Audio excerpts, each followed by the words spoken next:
If the inspired version of you is starting to fade and the fear is starting to get loud, this is for you.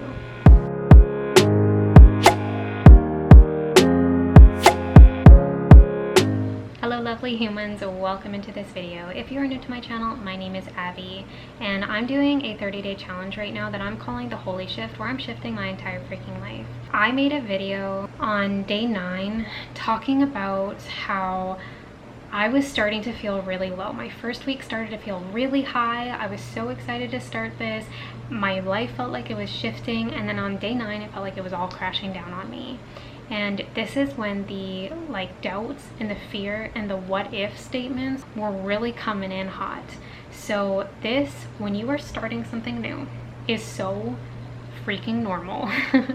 And I want to make sure that you hear that, because how often do we start something, do we try to change something, whether it's moving to a different job, whether it's moving to a new city, whether it's starting a new relationship, whether it's ending a relationship, or maybe you're trying to change something about yourself or your appearance, you want to get a haircut, whatever it may be, big, small, little, whatever. Those things, because they are different from your norm, you will start to have these little thoughts of is this the best idea? Am I making a mistake? What if the outcome isn't what I thought it would be? What if this is a bad idea? What if I can't actually do this? What if I move and it's absolutely terrible? What if I start this relationship and it ends up hurting me? What if I start this new job and it's way worse than my last job?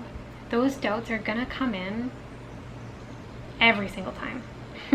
No matter how much healing you've done on this journey, no matter where you are, they will always come in, because you're shifting not just something externally that you're doing or seeing or way that you're behaving, but something internally is shifting.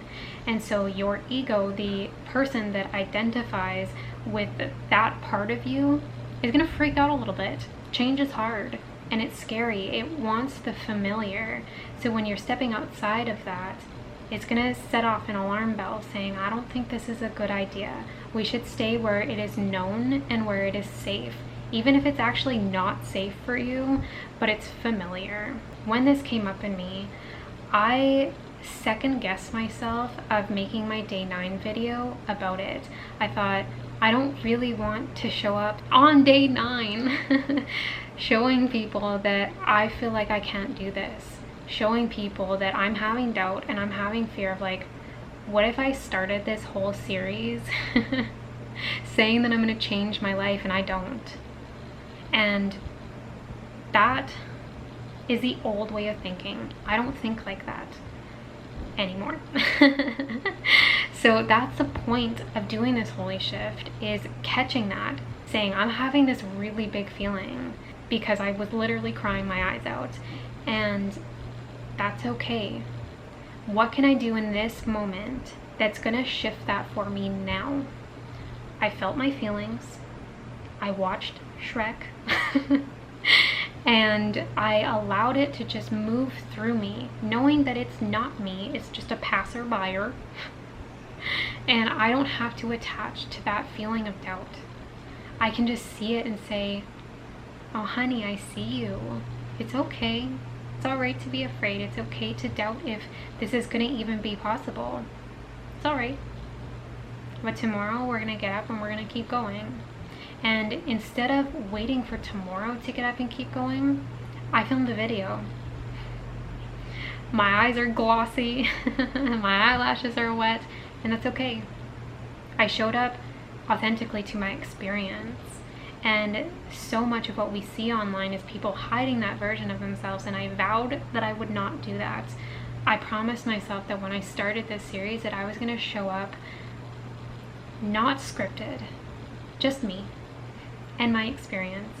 And part of my experience was falling flat on my face on day 9 because I was feeling afraid, because I was feeling doubtful. And I want you to know that when you're in this process, you're gonna have probably self-sabotaging behaviors come online. Maybe it's procrastination, maybe it's self-abandonment, maybe it's believing those thoughts inside of your head. Maybe it's shrinking instead of expanding. And that's what I do. Oh my goodness, that is what I have done every single time in the past, is I will shrink because I feel like this isn't working. I feel afraid. I don't know if I can do it. And so I just stop. I quit, and I quit on myself. And I'm not doing that this time. So that in itself is shifting my entire life, because I'm choosing a new way that's completely the opposite of the old way. I'm pushing through the doubt. I'm pushing through the fear. I'm pushing through the resistance. And I'm doing it anyways. I'm showing up for myself anyways. At day 30, it doesn't matter what my life looks like. It matters how I feel on the inside. So if you're doing this shift alongside me, or maybe you want to start, I just want you to know that the doubt is going to come. But it's your job to navigate that doubt differently than you have in the past. Do not give up on yourself. Keep going. That 30-day devotion is for you. It's so you can step into who you've always been and let go of the things like doubt and fear that used to stop you in the past. I hope this video helps you. I'm so proud of me, and I'm so proud of you for being here. And whatever is happening that you're changing in your life, I want you to know how incredibly brave that is, because so many people let fear and doubt paralyze them and shrink them back into a life that does not fit. I love you. Have a beautiful day.